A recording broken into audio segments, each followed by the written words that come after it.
Coucou, j'espère que vous allez bien. Ça fait un petit moment que je suis pas venue sur YouTube, donc c'est pour vous donner des nouvelles. Déjà, je vais pour cette année, l'année qui arrive, je vais organiser ma pièce au fond pour vous donner des ateliers. Donc ça sera des ateliers en Charente. J'espère que ça vous plaira. En tout cas, je suis en train d'organiser ça. Et là, j'ai reçu une commande aussi de papier. Donc en même temps, je suis en train de renflouer ma boutique Etsy, donc avec des carnets qui sont un peu différents des autres parce que je fais juste un papier. Après, si vous voulez plusieurs papiers, j'en ferai aussi. Puis j'aimerais bien me diversifier. Pour faire des stickers, j'ai la machine et tout, donc j'aimerais bien faire ça. Voilà, donc je vais déballer avec vous le colis. Donc c'est juste du papier parce que j'en ai plus en fait. J'en ai pour les carnets et j'en ai plus pour moi. Donc puis j'ai eu un peu un syndrome de l'imposteur, donc c'était un peu compliqué. Ces derniers temps, j'avais plus d'inspiration, plus rien. Je trouvais tout nul ce que je faisais. Donc là, je viens d'ouvrir parce que ça aurait mis trop de temps. Et là, c'est un colis de Géant des Beaux-Arts. C'est parce que le Fabriano était à un prix intéressant et j'ai loupé le Arche sur les pinceaux, donc j'étais un peu dégoûtée. Alors, ils mettent les nouveaux emballages, c'est pas mal ça. Je vais les garder pour si j'en vois. Donc là, j'ai pris une couleur aussi, j'ai pris en grand format parce que franchement, je consomme trop les Winsor & Newton. Quand j'en prends le orange, le rose opéra et le vert de vessie, je ne sais pas combien de tubes de 5 ml j'ai consommé, mais je me suis dit là, je préfère prendre maintenant des 14, c'est 14. Et là, je vous montrerai, c'est le orange Windsor nuance rouge. Donc voilà, c'était vraiment une petite commande. C'était surtout pour moi avoir du papier pour peindre, quoi. Parce que là, je suis dans mes fins et je voudrais aussi prendre du papier cellulose, un gros paquet. Il y a Louis Serre Newton sur Aquarelle et Pinceau. Il est pas trop cher, il a 50 feuilles à 4. Je vais tester. Il y a du coton dedans, donc je me dis ça peut être pas mal parce que pour m'entraîner et tout. Parce que en fait, on perd vite le geste. Donc voilà, je voudrais aussi prendre ça. En même temps que je vais prendre tout le matériel pour les groupes d'aquarelle. Et puis il faut que je fasse les fascicules et tout. Je vais faire un fascicule paysage, un fascicule fleurs pour débuter. Voilà, donc j'espère que ça plaira. Et là c'est le Fabriano. En fait ça fait très longtemps que j'ai... Enfin c'est pas très longtemps, mais au début je peignais qu'avec du Fabriano parce que c'était moins cher. En fait là le papier a beaucoup augmenté. Et donc là je me remets à repeindre avec. Donc voilà, je vais partir sur ça, je vais couper les feuilles direct et je vais vous montrer aussi cette couleur. Enfin, je vais faire un nuancier de la palette que j'ai. Après, peut-être qu'elle évoluera un peu, mais en tout cas, je voudrais pas trop pour l'instant pour pas me perdre aussi dans les couleurs. Bien connaître mes couleurs et puis évoluer avec. Et le papier, soit je prends du Fabriano, soit du Arche. En fait, je fais en fonction des promos aussi. Mais j'ai des papiers qui sont mes papiers préférés. Je vous parlerai de ça dans peut-être une autre vidéo parce que sinon, elle va durer 3 heures cette vidéo. Donc avant ça, j'ai une commande d'un carnet en papier sennelier, donc un de mes papiers préférés. Franchement, celui-là, il est top. Et donc comment vous savez, un de mes papiers préférés aussi. Et donc c'est un format A5. Je coupe avec un cutter et règle à l'ancienne. Et aussi j'ai un dalle, c'est les machines, je sais plus comment ça s'appelle, pour couper, pour finaliser. Voilà. Donc c'est parti. Donc je me suis attaché les cheveux parce que sinon c'est pas possible, quoi. J'en ai partout après. Déjà là, la mèche dans mes yeux. Donc ça prend du temps de faire des carnets, mais c'est satisfaisant. C'est assez satisfaisant à la fin, je trouve.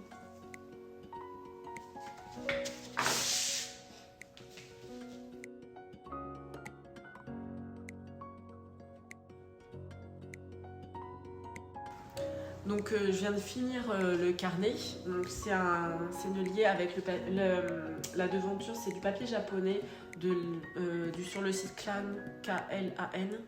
C'est une entrepreneuse, je crois, qui fait ça et franchement magnifique son papier. J'adore le papier japonais et comme bon, bah, les prochains, je ferai les motifs. Mais là, comme je reprends tout doucement et qu'il me faut un temps, parce que mon syndrome de l'imposteur était assez élevé et mon inspiration était assez basse, donc je me suis dit, on va y aller doucement.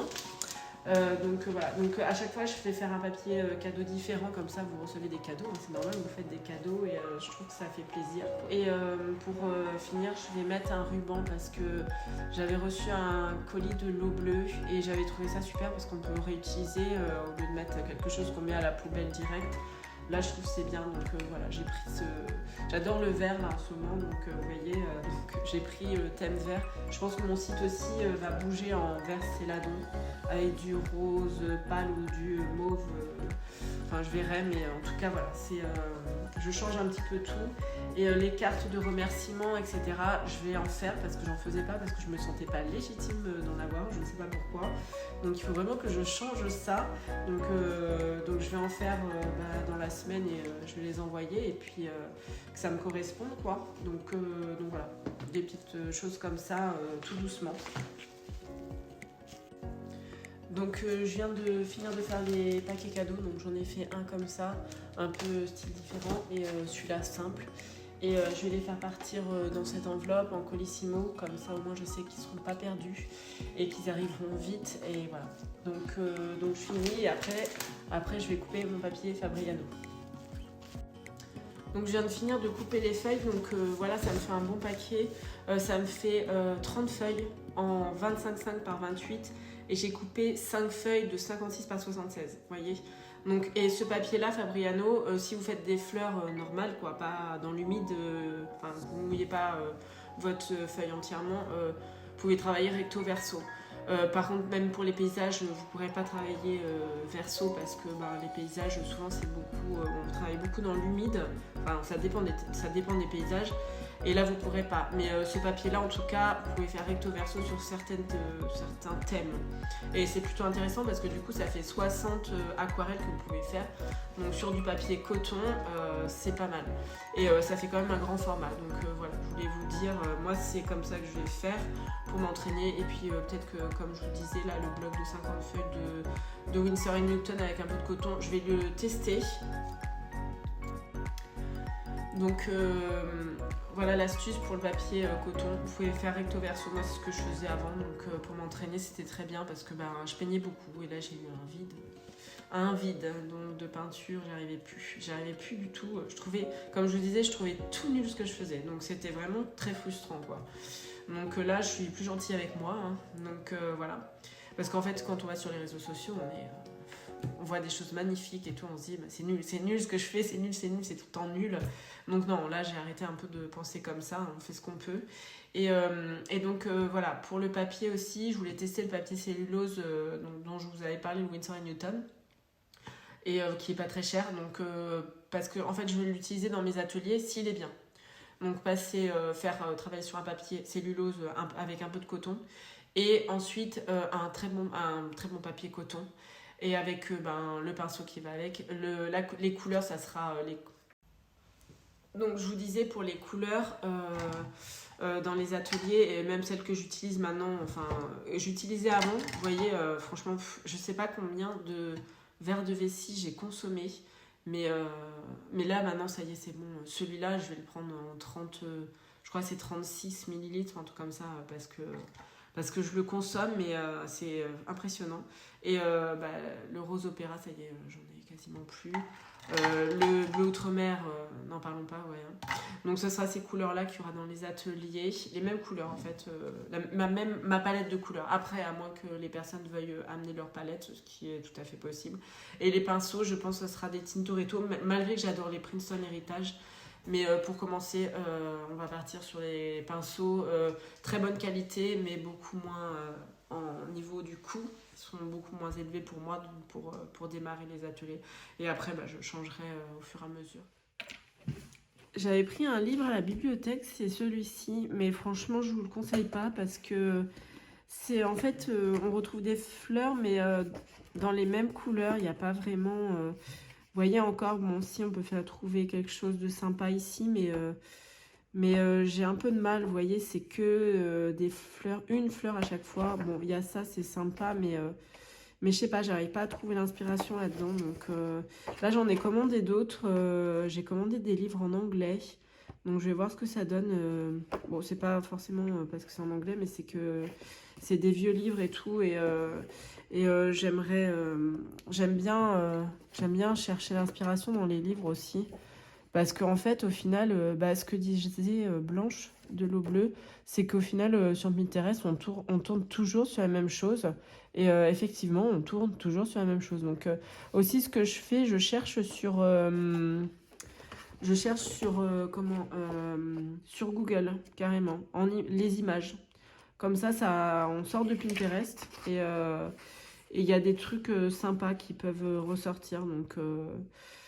Donc voilà, je vous donne l'astuce aussi, mais j'ai envie de sortir aussi du cadre de Pinterest où c'est tout le temps les mêmes bouquets, tout le temps les mêmes choses. Donc je vais partir sur celui-là là. En plus, par contre, il est en plusieurs vues, donc ça peut être sympa avec différents végétaux et tout. Donc voilà, je vais me mettre à peindre pendant une demi-heure là. Euh, donc, euh, Donc on est parti. Je vais peut-être insérer des pivoines comme je fais là. Je sais pas, je vais voir. En tout cas, et puis j'ai fait, vous voyez ce que j'ai fait sur ma palette.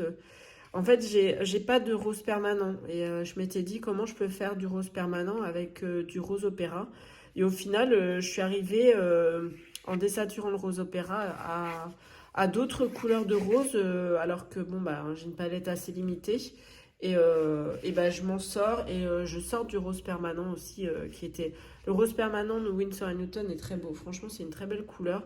Mais voilà, j'avais envie de chercher justement, d'être dans des recherches un peu de couleurs différentes, quoi. Pour avoir mes propres coloris. Là, c'est sympa, voilà, on ne trouve pas... même ces couleurs-là, je trouve ça vraiment sympa. Donc voilà. Et je vous montre un peu ce qui m'a fait débloquer aussi au niveau artistique. J'ai fait juste des formes comme ça. Même là, c'est un papier cellulose. Hein, vous pouvez voir, là, les réactions sont assez spéciales. Je vous montre. Mais en fait, c'est intéressant. Hein, franchement, c'est assez intéressant. C'est pas la même réaction que sur du papier coton. Mais j'ai trouvé ça sympa. Vous voyez, ça fait un truc marrant, quoi. Bon, voilà. Et il y a des fois des flops. Je vous montre les flops. Ça, j'ai fait, mais qu'est-ce que je suis en train de faire, quoi. Donc, voilà. J'ai eu beaucoup de ratés. Hein. Donc, je vous dis, si vous êtes dans ce cas-là, vous inquiétez pas, ça arrive. Hein. Ça arrive, ça peut être très long aussi à sortir de ça. Donc, bon.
Donc voilà ce que j'ai fait par rapport à ce bouquet. Donc j'ai essayé de mettre un peu plus de foncé dans les fleurs parce que c'était un peu trop clair. Donc voilà. Donc j'espère que ce petit vlog et ce tutoriel vous aura plu. En tout cas, je vous retrouve dans une prochaine vidéo pour vous parler de 5 techniques à l'aquarelle à connaître. En fait, si vous êtes débutant, ça va vous aider, ainsi que si vous êtes avancé, vous faire réviser en tout cas ces bases-là. Je vais les expliquer vraiment de façon simple. Et si vous voulez, vous avez mon guide à télécharger sur mon site Instant Aquarelle pour continuer à progresser. Je vous dis à bientôt dans une prochaine vidéo, dans cette vidéo sur les 5 techniques à l'aquarelle.